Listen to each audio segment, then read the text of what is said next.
The whispers started the day I turned 18, when my body had finally stopped growing and the truth became undeniable. I was bigger than any woman in Deadwood, South Dakota, and probably bigger than most men too. It was June 1876, and the gold rush had brought all kinds of people to our dusty town, but none quite like me. At 6 feet tall and built like my father's plow horse, I'd heard every cruel joke, every pitying look, every whispered comment about how no man would ever want a woman who could probably wrestle a bear and win. My name was Clara Hendricks, and I'd learned to keep my eyes down and my hopes even lower. The general store where I worked was quiet that morning, which gave me too much time to think. Mrs. Patterson had come in earlier, clucking her tongue as she always did when she saw me stocking the high shelves without a ladder. "Such a shame," she'd muttered to her companion. "Pretty face, but what man wants a wife he has to look up to? And those shoulders." "My goodness, Clara, you could carry a full-grown man across a river." I'd smiled tightly and continued working, my hands steady even as my heart clenched. At 18, I'd already resigned myself to a life alone. The boys my age either feared me or mocked me.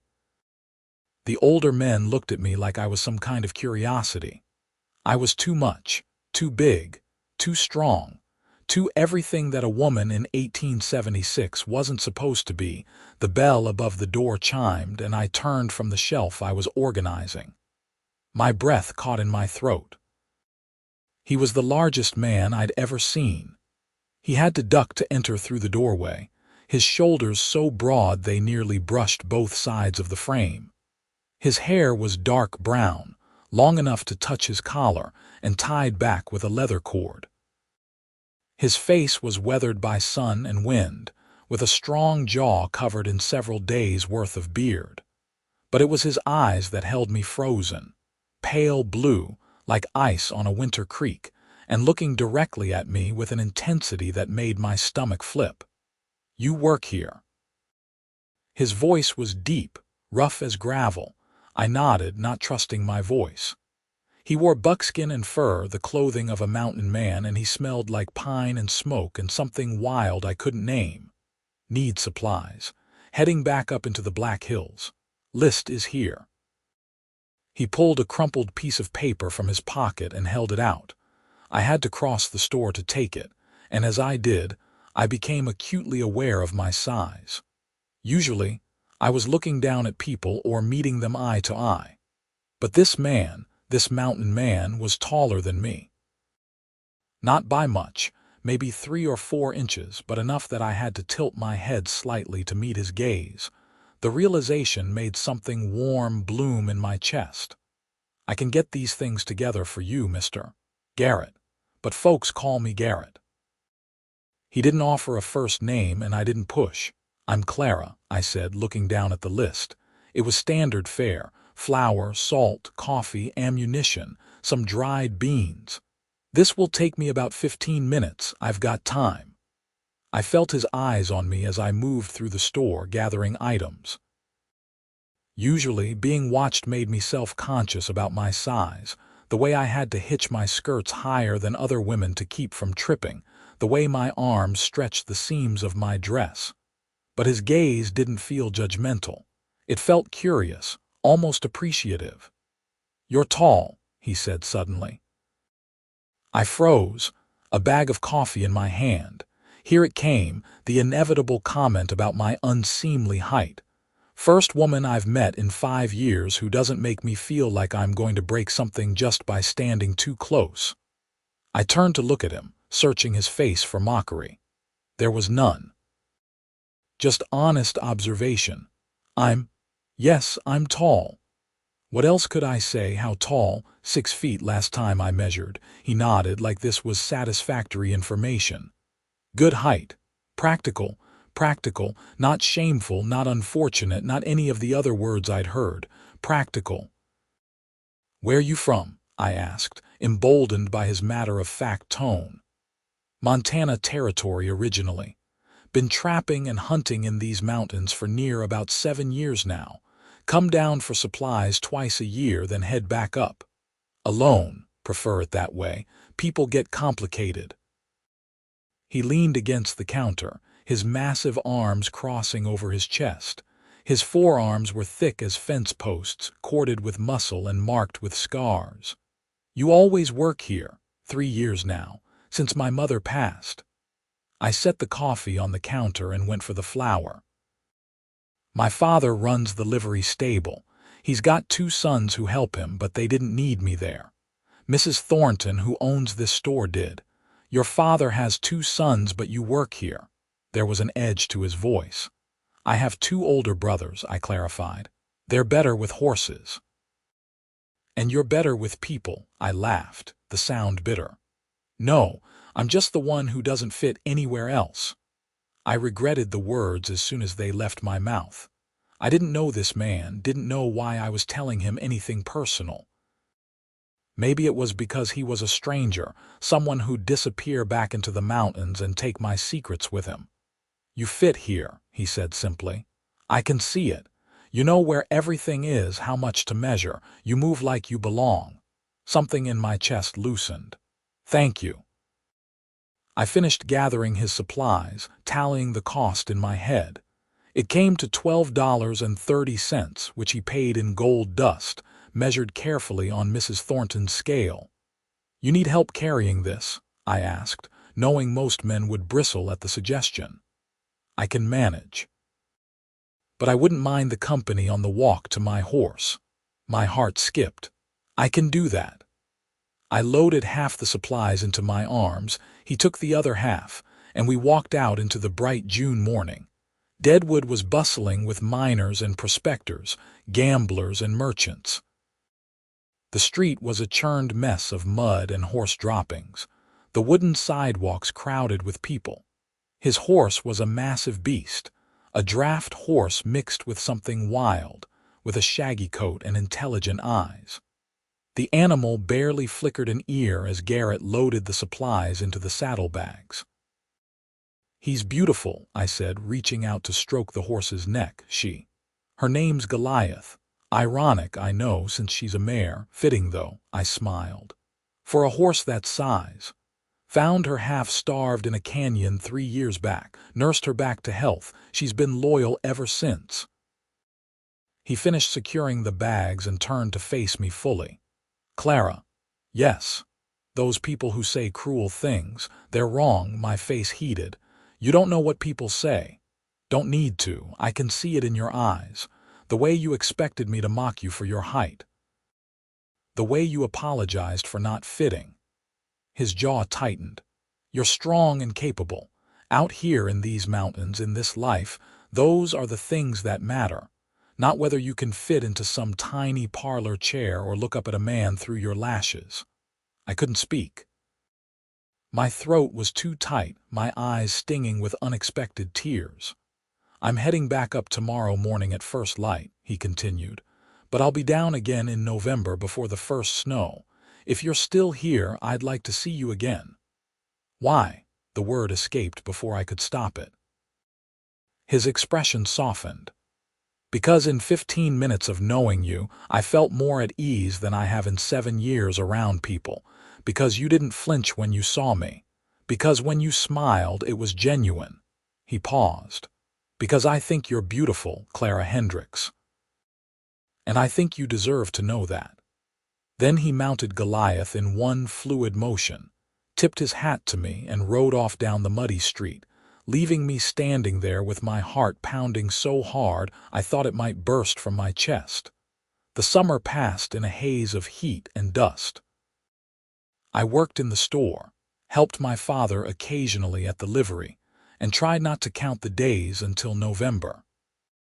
I told myself I was foolish, that Garrett had probably forgotten me the moment he rode out of town, that his words were just kindness from a man who understood what it felt like to be different. But I dreamed of him anyway. His pale blue eyes, his gentle voice, the way he'd looked at me like I was something precious.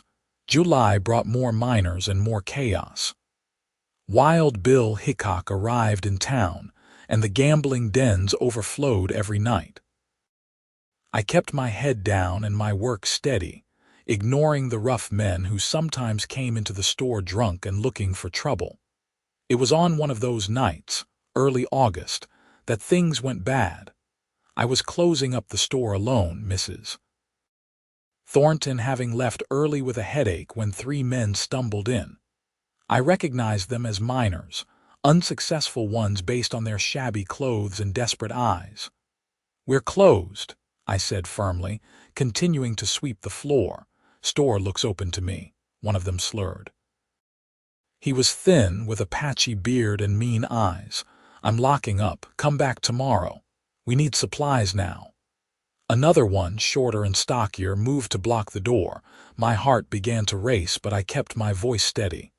"Then you can pay for them and be on your way. What do you need? Whiskey?" "This isn't a saloon. Try the Gem Theater down the street." "Don't want to go to the Gem." The thin one stepped closer. "Want whiskey here, and maybe something else." His eyes traveled over me in a way that made my skin crawl. I gripped the broom handle tighter. "There's no whiskey here, and you need to leave. Now." "Big woman like you probably never had a man pay her proper attention," the stocky one said. "Maybe we could change that. Get out." I pointed the broom at them like a weapon. "Or I'll scream loud enough to bring every man on this street running." The thin one laughed. "Scream then. See if anyone cares about a freak like you." He lunged forward, and instinct took over. I swung the broom handle hard, catching him across the side of the head. He yelped and staggered back, more surprised than hurt. His companions moved in, and I knew I was in trouble. I was strong, but I wasn't a fighter, and there were 3 of them. The door slammed open with such force it cracked against the wall. Garrett filled the doorway like an avenging angel, his face dark with fury. He took in the scene in an instant, me backed against the counter, the 3 men advancing, the dropped broom at my feet. "Out," he growled. The stocky man turned. "This ain't your business, mountain man. It is now. Out, before I throw you out." "There's 3 of us and 1 of you," the thin one said, though he didn't sound confident. Garrett moved so fast I almost missed it. He grabbed 2 of them by their collars, lifted them like they weighed nothing, and physically threw them out the door into the street. The 3rd man, seeing the fate of his companions, scrambled out on his own. Garrett slammed the door behind them and turned to me. "You all right?" I nodded, not trusting my voice. My hands were shaking. "Clara." He crossed to me in 2 long strides. "Did they hurt you?" "No." "You got here before they could. I don't understand. You left. You went back to the mountains." "Got halfway there and realized I'd forgotten to get sugar." His hands hovered near my shoulders like he wanted to touch me but wasn't sure if he should. That was a lie. "I got halfway there and realized I didn't want to wait until November to see you again." The words hung in the air between us, weighted with meaning. "You came back for me." Told myself it was for supplies. Told myself I needed to check on some traps on the South Range. "But yeah, Clara." "I came back for you," my breath hitched. "I thought I'd imagined it, the way you looked at me. You didn't imagine anything." His hand finally made contact, his fingers brushing my cheek so gently it made my eyes water. "I've been alone in those mountains for years, content with my own company. Then I met you, and suddenly all I could think about was how empty my cabin feels, how quiet, how lonely." "Garrett." His name was a whisper. "I know it's fast. I know I barely know you, but I can't get you out of my head, Clara. Your smile, your strength, the way you didn't cower from me. I want to know everything about you. I want to hear your voice in the morning. I want to see you in my space, at my table, in my life." "People will talk," I said weakly. "They already whisper about me. If I'm seen with you, if we're courting. Let them talk." His thumb traced my jawline. "I don't care what anyone in this town thinks. Do you?" I'd spent my whole life caring what people thought, letting their cruel words and pitying looks shape how I saw myself. But standing here with this massive, gentle man looking at me like I hung the moon, I realized I didn't want to care anymore. "No," I said. "I don't." He smiled, and it transformed his whole face. "Good. Then have dinner with me. There's a decent restaurant on the other end of town, Mrs. Baker's place. Let me take you there. Let me court you proper." "I'd like that." We locked up the store together, and he walked me to Mrs. Baker's restaurant. It was a simple place, clean and quiet, and Mrs. Baker herself took our order with only a slightly raised eyebrow at the sight of the two of us together. Over roast beef and potatoes, we talked.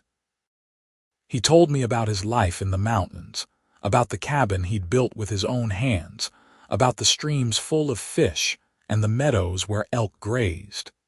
He told me about growing up in Montana Territory, the youngest of 4 brothers, all of them big but him the biggest.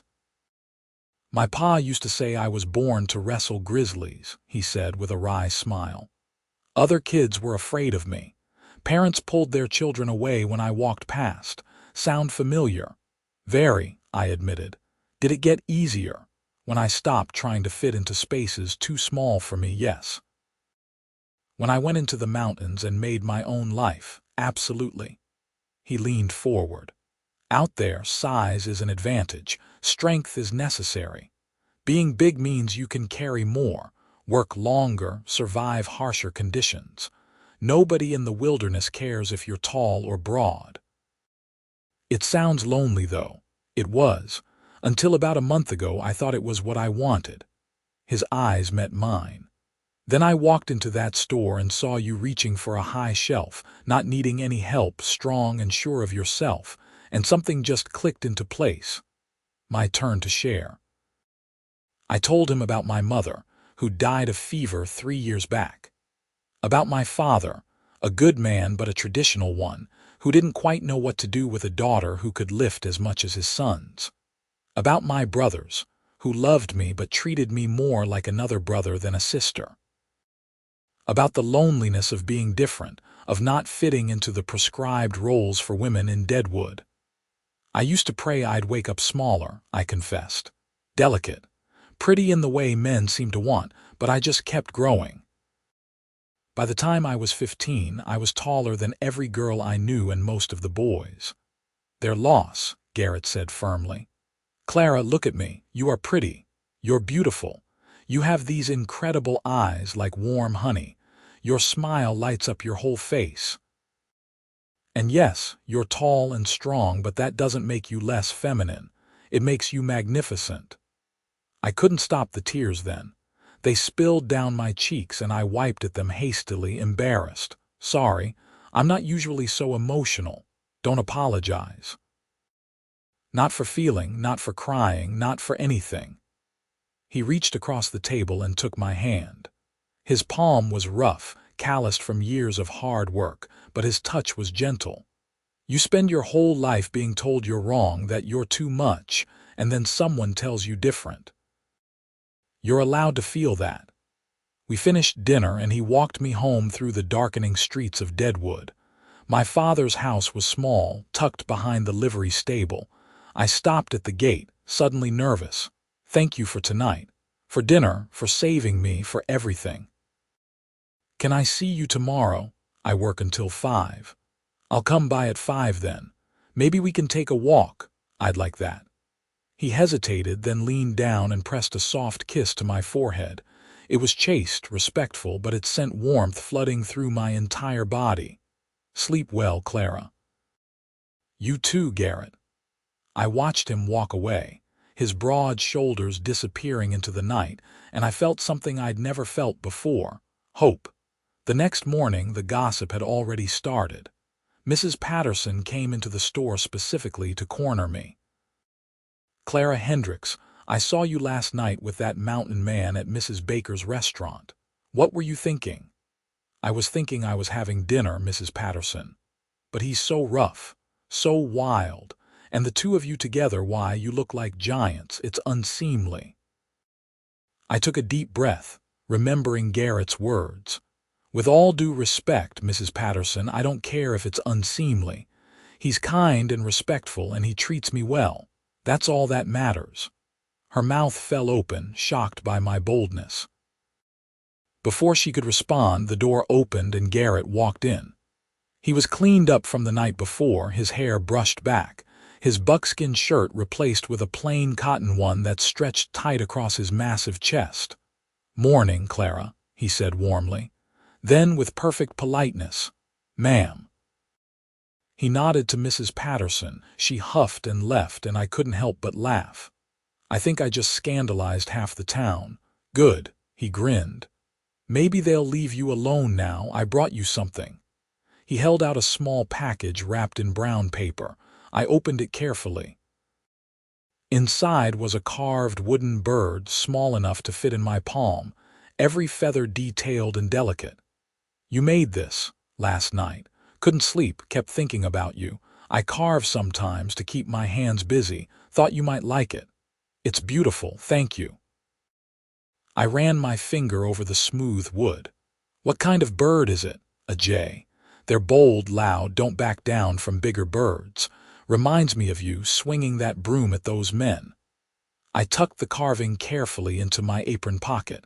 "How long are you staying in town?" "Long as you'll have me." "I've got enough supplies to last.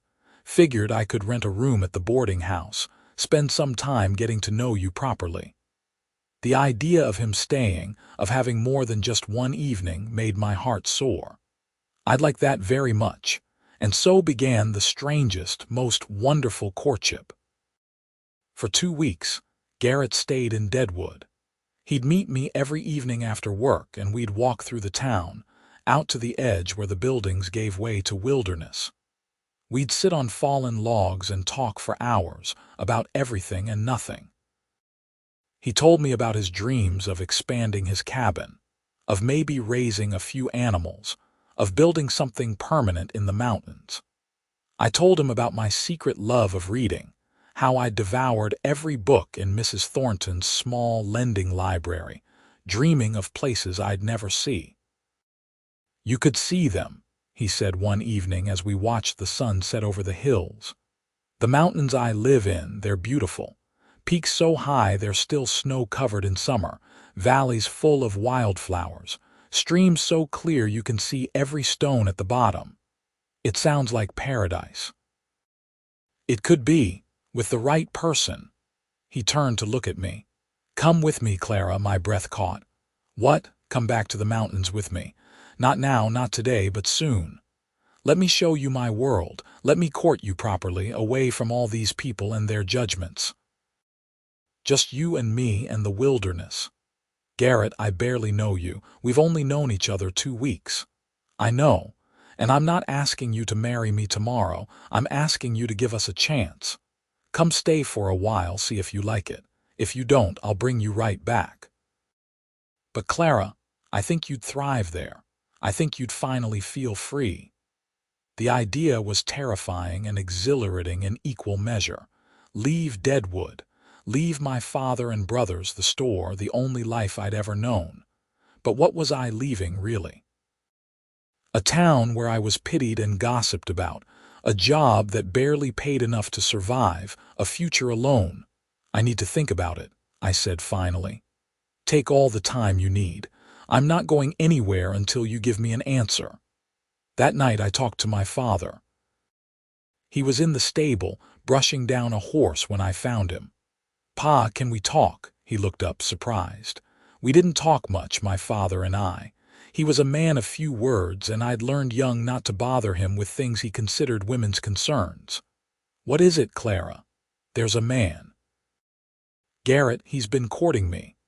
My father nodded slowly. "The mountain man, I've seen you walking with him.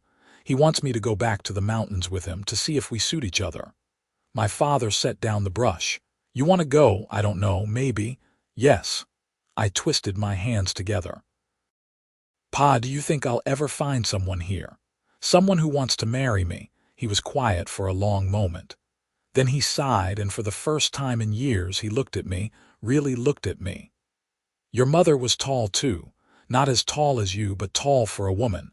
When we married, people talked. Said she'd never be a proper wife, that she was too big, too strong, but she was the best thing that ever happened to me. His voice roughened. You look like her, Clara, and I've done you a disservice, treating you like I didn't know what to do with you. Truth is, you scared me. You remind me so much of her, it hurts sometimes to look at you. My eyes stung. Pa, this man, he treats you well, he does. He's kind and respectful, and he makes me feel like I'm not too much, like I'm exactly right. Then go. My father's voice was firm. Go see his mountains, see if you can make a life there. You've got my blessing, Clara. You've always had my love, even if I was poor at showing it. I hugged him then, something I hadn't done in years. He stiffened for a moment, then his arms came around me, solid and warm. Thank you, Pa. The next evening, I told Garrett yes. We left on a clear morning in late August. I packed my few belongings into a bag, said goodbye to my father and brothers, and resigned from the store. Mrs. Thornton was understanding, to my surprise. You were never meant for this small life, she said as she handed me my final wages. Go be happy, Clara. You deserve it. Garrett had purchased a second horse for me, a gentle mare named Bess. I wasn't a skilled rider, but he promised to teach me. We loaded our supplies and headed out of Deadwood, into the Black Hills toward his mountain home. The first day was hard. I wasn't used to riding for long hours, and by the time we made camp that evening, my legs were shaking. Garrett helped me down from Bess, his hand steadying me. You did well, he said. Tomorrow will be easier. He set up camp with efficient movements, building a fire, laying out bedrolls on opposite sides of the flames. It was proper, respectful, and I appreciated it even as part of me wanted to be closer to him. We ate beans and bacon, and then he pulled out his carving knife and a piece of wood. What are you making? I asked. Not sure yet. Sometimes I just start and see what appears. I watched his hands, large and scarred, move the knife with surprising delicacy. Curls of wood fell away, revealing shapes underneath. Tell me about your cabin, I said. It's small. 1 room plus a loft for sleeping. I built it near a stream, good fishing. There's a clearing where I keep a garden in the summer, grow vegetables to get me through the winter. Nearest neighbor is about 15 miles away, a French trapper named Baptiste. Good man, keeps to himself mostly. Does it get lonely, Don't think it will anymore. He looked up at me across the fire. Having you there, Clara, it'll change everything. The silence won't feel empty. It'll feel peaceful. What if I can't do it? What if I'm not strong enough for that life? He set down his carving. You carried a 50-pound bag of flour across that store like it was nothing. You've worked hard your whole life. You're plenty strong enough. But if you're worried, I'll teach you everything. How to fish, how to hunt, how to read the weather and the seasons. We'll be partners, Clara, in everything. Partners. The words settled into my chest, warm and right. We traveled for 3 more days, climbing higher into the mountains. The landscape changed from rolling hills to steep peaks, from scrub brush to towering pines. The air grew thinner and cooler, scented with pine and clean in a way I'd never experienced, and then we crested a final ridge and Garrett pointed down into a valley below. There. That's home. I looked down and felt my breath leave my body. The valley was a perfect bowl of green, a stream cutting through the middle like a silver ribbon. Garrett's cabin sat near the water, solid and well-built, smoke rising from the chimney that someone must have lit in preparation for our arrival. Meadows stretched out around it, dotted with late summer wildflowers. Mountains rose on all sides, their peaks touching the clouds. It was the most beautiful thing I'd ever seen. Garrett, I breathed. It's perfect. He smiled, relief and pride mixing in his expression. Come on. Let's get you home. We rode down into the valley as the sun began to set, painting everything gold. The cabin was better than I'd imagined. solid logs, well chinked against the wind, a covered porch, glass windows, which meant he'd hauled glass all the way up here. Inside, it was clean and organized. A large fireplace dominated one wall. A sturdy table and chairs sat in the center. Shelves lined the walls, full of supplies and tools. A ladder led up to the loft where I could see the edge of a bed. "It's wonderful," I said, turning in a slow circle. "It's yours now, too, our home if you'll have it." He set down my bag. "You take the loft. I'll sleep down here until we're married." Married? My heart skipped. "I'm courting you proper, Clara. That means doing right by you. When you're ready, when you're sure, I'll marry you. Until then, you're a guest in my home and you'll be treated with respect." I crossed to him, looking up into his pale blue eyes. "I'm sure. You've only been here 5 minutes. I've been sure since that night at Mrs. Baker's restaurant. Maybe since the first day you walked into the store." I took his large, rough hands in mine. "I love you, Garrett. I think I started loving you the moment you called me practical instead of strange." His eyes darkened with emotion. "Clara, I've been in love with you since you tried to hit those men with a broom, maybe before, definitely after." His hands came up to cup my face, gentle despite their size. "You're everything I didn't know I needed. You're strong and brave, and you don't shrink from life. You face it head on, even when it's hard. Kiss me," I whispered. He lowered his head slowly, giving me time to change my mind. But I didn't want to change my mind. I wanted this, wanted him, with a certainty that shook me to my core. His lips met mine, soft at first, questioning. I pressed closer, my hands sliding up to his shoulders, feeling the solid muscle there. He made a low sound in his throat and deepened the kiss, his arms coming around me to pull me flush against him. I'd never been kissed before. Never been held like this, like I was precious and desired and exactly right. Garrett kissed me like I was air and he was drowning, like he'd been waiting his whole life for this moment. When we finally broke apart, both breathing hard, he rested his forehead against mine. "Marry me," he said. "Not in a month, not in a week. Now, tomorrow. As soon as we can get to a preacher. There's no preacher up here. Then we'll ride to the nearest town, or we'll say our vows here, just you and me and God. I don't care about the formality. I care about you being mine and me being yours." "Yes," I said, laughing and crying at the same time. "Yes, I'll marry you." We said our vows 3 days later, in the meadow beside the stream, with only the mountains as witnesses. Garrett had carved 2 rings from pine wood, simple but beautiful. We spoke from the heart, promising to love and honor each other, to be partners in this life we were building together.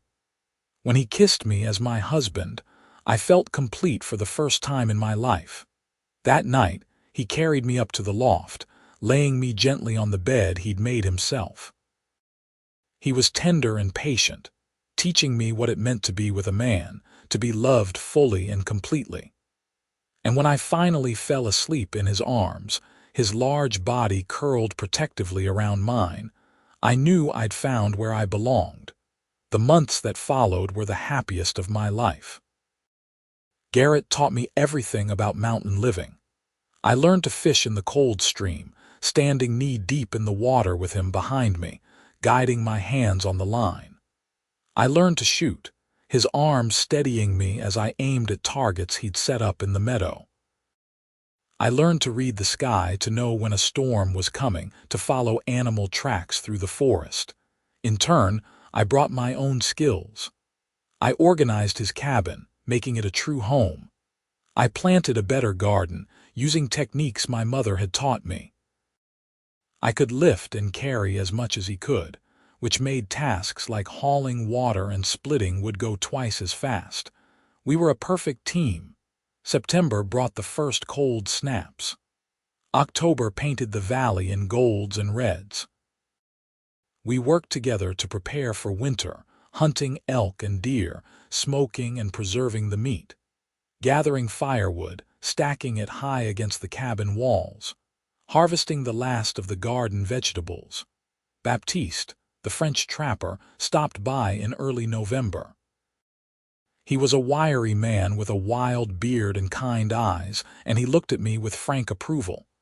"So you found yourself a woman who can keep up with you," he said to Garrett in heavily accented English. "Good. About time." "This is my wife, Clara," Garrett said, pride evident in his voice. "Madame Clara." Baptiste bowed dramatically. "It is good to meet you. I have known this man for 5 years, and I have never seen him smile so much." We invited Baptiste to stay for dinner, and he regaled us with stories of his trapping adventures, of close calls with bears and storms that nearly killed him. When he left the next morning, he pressed a small package into my hands. "A wedding gift," he said, "from my trapping profits. You use it well." Inside was a beautiful fur, soft as silk. I made it into a blanket, and Garrett and I cuddled under it through the long winter nights. Winter in the mountains was harsh but beautiful. Snow fell in thick blankets, transforming the valley into a wonderland of white. We spent the dark months inside, cozy by the fire. Garrett carved, I read aloud from the books he had. We talked for hours about everything, and we loved each other, thoroughly and often. In the warmth of our bed under the furs and blankets, we learned each other's bodies, each other's hearts. He was always gentle with me, reverent, like he couldn't quite believe I was real. "I used to think I was meant to be alone," he told me one night as we lay tangled together. "Thought I was too big, too rough, too much for any woman. Then you came along and suddenly I understood. I wasn't too much. I just hadn't found the right person yet. They said I was too big to love," I whispered, "but you proved them wrong. You were never too big, Clara. You were just waiting for someone big enough to match you." Spring came slowly, melting the snow in gradual waves. By April, the meadow was emerging and I was throwing up every morning. Garrett was beside himself with joy when I told him I was pregnant. "A baby," he kept saying, his large hand splayed across my still flat stomach. "Our baby. Clara, we're going to be parents. Are you ready for this?" I asked, suddenly nervous. "Are you kidding? I can't wait. A little version of you running around this valley." He kissed me softly. "You're going to be an amazing mother." "What if I'm not? What if I don't know how? Then we'll figure it out together, like we figure out everything." The pregnancy was hard but not unbearable. I was sick in the mornings, but by afternoon I felt fine. Garrett worried constantly, trying to get me to rest more, but I refused to be treated like I was fragile. I kept working, kept moving, kept living our life.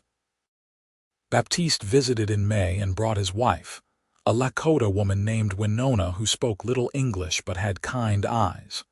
She looked me over, felt my belly, and nodded approvingly. Through Baptiste's translation, she told me the baby was strong and healthy, and that I would have an easy birth. I prayed she was right. Summer bloomed across the valley. My belly grew large, and Garrett became even more protective. He wouldn't let me lift anything heavy, insisted on doing most of the garden work himself. But he also talked to my belly every night, telling our baby stories about the mountains, about how much we already loved them. In late August, the contractions started. Garrett rode like mad to fetch Winona, who came and stayed with us. The labor was long and painful, but Garrett held my hand through all of it, his face pale but determined. "You can do this," he kept saying. "You're the strongest person I know. You can do anything." And I did. Just after dawn on August 28, 1877, I gave birth to a healthy baby boy. Garrett cried when he held him, this massive mountain man reduced to tears by the tiny infant in his arms. "He's perfect," he whispered. "Clara, he's absolutely perfect." We named him Thomas after Garrett's father. He was a big baby, over 10 pounds, with a shock of dark hair and his father's blue eyes. From the beginning, he was strong and healthy, nursing well and growing fast. "He's going to be tall," Garrett said proudly, watching Thomas wave his fists. "Look at those hands." "Of course he is." "Look at his parents." I smiled, exhausted but happy. Those early months were hard in the way all new parent experiences are hard. Thomas cried at night, needed constant feeding, kept us both on edge and sleep-deprived. But there was also so much joy. His first smile, directed at Garrett as his father made funny faces. The way he'd calm instantly when I sang to him. The pride in Garrett's voice when he showed Thomas to Baptiste, who declared him the finest baby in all the territories. Winter came again, and we settled into our new rhythm as a family. Thomas grew quickly, hitting every milestone early. By the time the snow melted the following spring, he was crawling, getting into everything. "We need a fence for the porch," Garrett said, watching Thomas try to climb the steps. "He's too adventurous for his own good." "He gets that from you," I teased. "He gets his stubbornness from you." We built the fence together and many other things over the years. As Thomas grew from baby to toddler to young boy, our family grew too. Another son, James, arrived when Thomas was 2. Then a daughter, Elizabeth, when James was 3. Our cabin expanded to accommodate them, Garrett adding rooms and lofts, making space for our growing brood. Life in the mountains wasn't easy. There were hard winters when supplies ran low, when we had to ration carefully to make it through. There were illnesses that scared us, like when Elizabeth developed a fever at 6 months old, and we rode through a blizzard to get her to a doctor in the nearest town. There were close calls with wild animals, like the time Thomas, at age 8, came face to face with a bear cub, and we had to carefully extract him before the mother returned. But there was also so much beauty. Teaching our children to fish in the stream where Garrett had taught me. Watching them run through the meadows, strong and free, never knowing what it felt like to be judged for their size. Thomas grew tall and broad like his father, and I saw none of the self-consciousness in him that I'd felt at his age. He was proud of his strength, used it to help with chores and protect his younger siblings. James was quieter, more thoughtful, but just as capable. He had my love of reading and would spend hours looking through our books. Elizabeth was fierce from birth, climbing before she could walk, afraid of nothing. "They're amazing," Garrett said one evening as we watched the 3 of them playing by the stream. Thomas was teaching James to skip stones while Elizabeth tried to catch minnows with her bare hands. Strong, confident, happy. Everything we never got to be as children. "They're growing up knowing they're loved exactly as they are," I said, leaning into his side. "No one's telling them they are too much or too big or too different. They just get to be themselves. Because of you." He kissed the top of my head. "You gave them that. You gave me that." Over the years, we made occasional trips back to Deadwood. My father aged, eventually passing peacefully in his sleep when Thomas was 10. My brothers took over the livery, and while we were never close, we were cordial. They looked at my children with something like awe, these healthy, strong mountain kids who could outwork children twice their age. Mrs. Patterson, still alive and gossiping, took one look at my family and sniffed. "Well, Clara, you certainly found your place." "I did," I agreed, no longer bothered by her tone. "I found exactly where I belong." The years rolled on, marked by seasons and milestones. Thomas fell in love at 19 with a settler's daughter and brought her to meet us. She was small and delicate, the opposite of him in every way, but she looked at him with complete adoration. They married and built their own cabin a few miles away, staying close to family.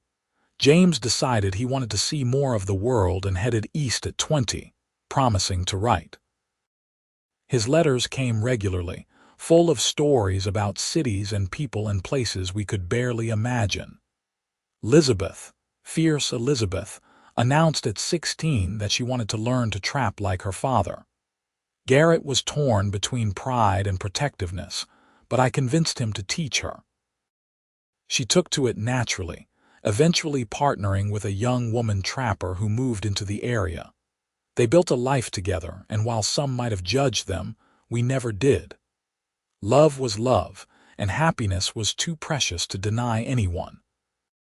Garrett and I grew older, our hair going gray, our movements a bit slower. But we were still strong, still capable, still deeply in love. On our 20th wedding anniversary, he took me back to the meadow where we'd said our vows and pulled out 2 new rings, these ones made of silver he'd traded for. "I carved those wooden rings in haste," he said, slipping the silver band onto my finger. "These are to show you that my love hasn't diminished. If anything, it's grown. You're my everything, Clara, my partner, my wife, my best friend. 20 years ago, you took a chance on a mountain man you barely knew. Thank you for that leap of faith." "You proved them all wrong," I said, touching his weathered face. "Everyone who said I was too big to love, that I'd never find someone. You showed me that I was perfect exactly as I was. You loved me fiercely and completely, and you gave me a life beyond my wildest dreams." "We gave each other that life," he corrected. "I was just existing before you. After you, I was living." We stood there in the meadow as the sun set, the mountains rising around us, and I thought about the girl I'd been in Deadwood. Lonely, scared, convinced she was unlovable. If I could go back and tell her what waited for her, that a man perfect for her was just around the corner, I wonder if she would have believed me. Probably not. But it wouldn't have mattered. Sometimes the best things in life are the ones you never see coming. By the time we reached our 30th anniversary, we had 7 grandchildren, with more on the way. Our valley had become something of a family compound, with cabins dotting the landscape, all our children and their families staying close. We'd sit on our porch in the evenings, watching the grandkids play in the meadow and marvel at what we'd built. "An empire," Baptiste joked on one of his visits. He was elderly now, moving slower but still trapping.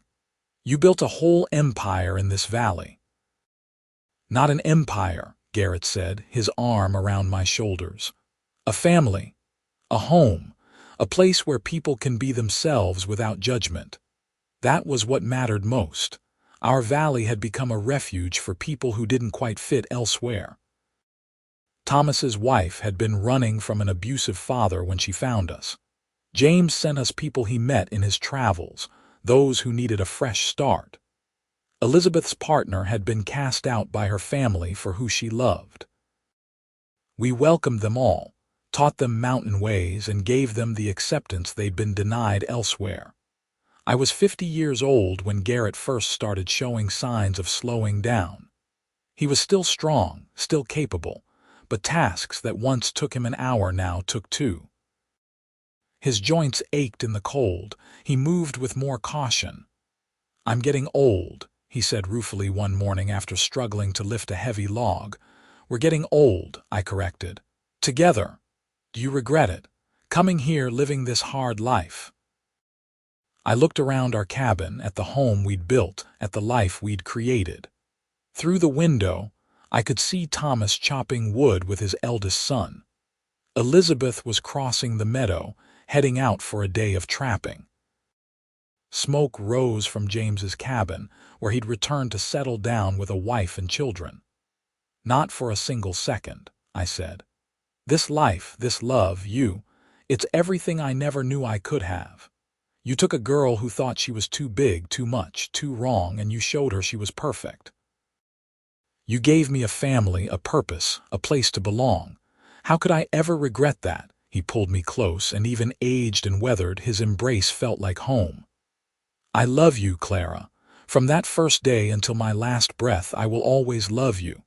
And I love you, my mountain man, my partner. My heart." We had 15 more good years together. Years of watching grandchildren grow and great-grandchildren arrive. Years of sitting on our porch as the sun set, hands clasped, content in the silence. Years of love and laughter and the quiet joy of a life well lived.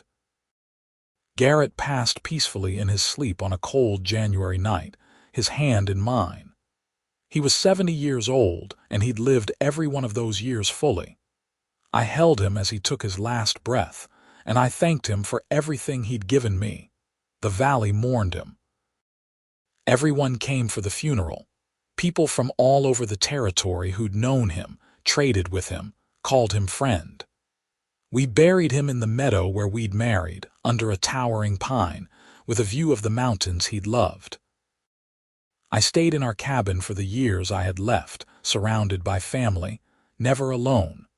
The children worried I'd fade without him, but I was stronger than that. Garrett had taught me that strength wasn't just physical. It was emotional, mental, the ability to keep going even when your heart was broken. I told my grandchildren and great-grandchildren stories about him, about us, about how he'd walked into that general store in Deadwood and changed my life. I told them about being called too big, too much, and how he'd shown me that I was exactly right. I told them to never let anyone make them feel less than they were, to find partners who celebrated them rather than diminished them. And I told them about love, real love, the kind that weathers storms and hard times and everything life throws at you. The kind that grows deeper with every passing year. The kind that doesn't end even when death parts you. On a warm summer evening in 1920, at the age of 64, I closed my eyes on my porch, listening to the sounds of my valley. Children playing, adults laughing, the creek babbling in the background. And I felt Garrett's presence, strong and sure, waiting for me. They said I was too big to love. But my mountain man proved them wrong that night so many years ago and every night after. He loved me fiercely, completely, perfectly, just as I was. And I loved him the same way in return. Our story wasn't one of tragic endings or unfulfilled dreams. It was one of hope, of finding your place in the world, of building a life with someone who sees all of you and loves you more for it. In that valley in the Black Hills, surrounded by the family we created and the love we shared, I found everything I'd ever needed. Not in spite of who I was, but because of it. And that was the greatest gift of all. I passed on with a smile on my face, knowing I'd lived fully, loved deeply, and never once compromised who I was for anyone else's comfort. My children buried me next to Garrett in our meadow, and they placed 2 simple stones to mark the spot. No fancy epitaphs, just our names and the years we lived. But if you visited that valley years later, if you talked to the descendants who still lived there, they'd tell you the real story. About Clara and Garrett, the giant woman and the mountain man who built an empire of love in the wilderness. About how they proved that being different isn't a curse, it's a blessing. About how the right person doesn't just accept you, they celebrate every single thing that makes you unique. And they'd tell you how, on quiet summer evenings, you can still feel their presence in the valley. In the wind through the pines, in the babble of the creek, in the strength of the family that remains. Their love didn't end with death. It lives on in every person who learned from their example, who chose acceptance over judgment, who built their own lives on the foundation of authenticity and love. The wooden bird Garrett carved me that first week still exists, passed down through generations, a reminder of how quickly life can change. How one person walking through a door can alter the entire course of your existence. How love, when it's real and true, can heal wounds you didn't even know you had. Thomas kept the cabin standing for years, a museum of sorts to his parents' love. The table where we ate countless meals. The fireplace where we stayed warm through endless winters. The loft where we loved each other and dreamed together. He wanted his children and grandchildren to see where it all started, to understand that great love stories don't always begin in grand ballrooms or fancy cities. Sometimes they begin in a small general store in a dusty mining town, between two people who the world said were too much. The silver rings Garrett gave me on our 20th anniversary were buried with me, but the wooden ones, those hastily carved symbols of new love, stayed with the family. Each generation would hold them and hear the story, and they'd understand. Love doesn't need to be perfect to be real. It just needs to be honest. And ours was the most honest love I've ever known. No pretense, no trying to be something we weren't. Just two oversized people finding each other in a world that didn't quite know what to do with either of us. Two people who built something beautiful not despite their differences, but because they had the courage to embrace them. The valley still thrives today, that compound of families choosing to live away from judgment, choosing authenticity over acceptance by those who would demand they change.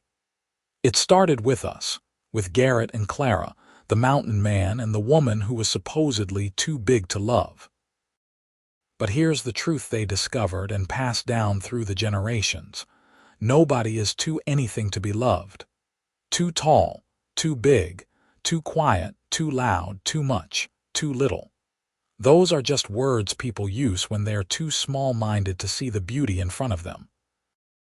The right person, your person, will look at you and see perfection. They'll see strength where others saw weakness, beauty where others saw flaws, potential where others saw limitations. They won't try to change you or shrink you or make you fit into some predetermined mold. They'll build a new life with you, one where both of you can be exactly who you are. That's what Garrett did for me. And that's what I did for him. We gave each other permission to be fully ourselves, without apology, without shame. And in that freedom, we found love deeper than either of us had ever imagined possible. So when people ask about Clara and Garrett, about the legendary couple who founded the valley, the family tells the truth. We weren't perfect. We struggled like everyone struggles. We had hard days and harder nights. We dealt with loss and fear and all the challenges that come with building a life in the wilderness, but we had each other. And that made all the difference. They said I was too big to love. They were wrong. I wasn't too big. The world was just too small. It took a mountain man, someone as oversized and out of place as I was, to show me that. Together, we found our place, our people, our purpose. Together, we built something that lasted far beyond our years. And together, we proved that love isn't about fitting into someone else's expectations.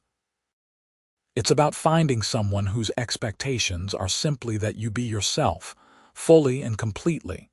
That night in Deadwood, when Garrett walked into the general store and saw me for who I really was, everything changed. Not just for me, but for him too. We saved each other, really. From lives of loneliness, from believing we were meant to be alone, from thinking our size made us unlovable. Instead, we discovered our size made us perfect. For each other, for the life we built, for the family we raised. We were meant to be big, meant to take up space, meant to be seen and celebrated rather than hidden and ashamed. And in our valley, surrounded by mountains and love and the legacy we created, that's exactly what we were. Big, bold, unapologetic, and loved. So very, very loved. That's the story the family tells.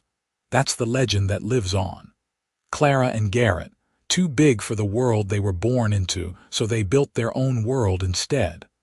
A world where size was strength, difference was celebrated, and love conquered every obstacle. They said I was too big to love. But my mountain man proved them wrong that night and every night after for 50 years. And in proving them wrong, he gave me the greatest gift possible, the freedom to be myself and be loved for it. That's what real love does. It doesn't diminish or shrink or hide. It celebrates and amplifies and shouts from the mountaintops. My love story with Garrett wasn't quiet or small. It was as big as we were, as bold as the mountains we lived in, as enduring as the stone beneath our feet. And it was perfect. Absolutely, completely, perfectly ours. The end came peacefully for me, just as it had for Garrett. I'd lived a full life, loved deeply, raised a family that would carry our legacy forward. I'd proven wrong every person who'd ever pitied me or dismissed me or suggested I was somehow less because of my size. I'd lived. Fully, joyfully, authentically. And I'd loved and been loved in return. As I took my last breath in that valley, I had no regrets, only gratitude. For Garrett, for finding him, for having the courage to leave Deadwood and start a new life. For our children and grandchildren and the family we'd built. For every sunrise over the mountains, every sunset painting the sky, every moment of the beautiful life we'd created together. They said I was too big to love. But love, I learned, has no size limit. It expands to fill whatever space you give it. And Garrett and I, we gave it all the space we had. We loved big because we were big, and we made no apologies for either. That's the true ending to our story. Not sad, not tragic, but triumphant. Two people who refused to let the world define them, who found each other against all odds, who built a love that lasted a lifetime and a legacy that endured far beyond. In that valley in the Black Hills of South Dakota, our story lives on. In the families who still live there, in the stories they tell, in the values they hold. Acceptance, authenticity, love without limits. That's what we left behind. That's our real legacy. And somewhere in whatever comes after this life, I know Garrett is waiting. My mountain man, my partner, my heart. Ready to start the next adventure together wherever that may lead, because our love didn't end. It never will. It's too big for that, too strong, too pure. Like the mountains that witnessed our vows, like the valley that became our home, our love is eternal. They said I was too big to love, but they were wrong. And I spent every day of my life proving it.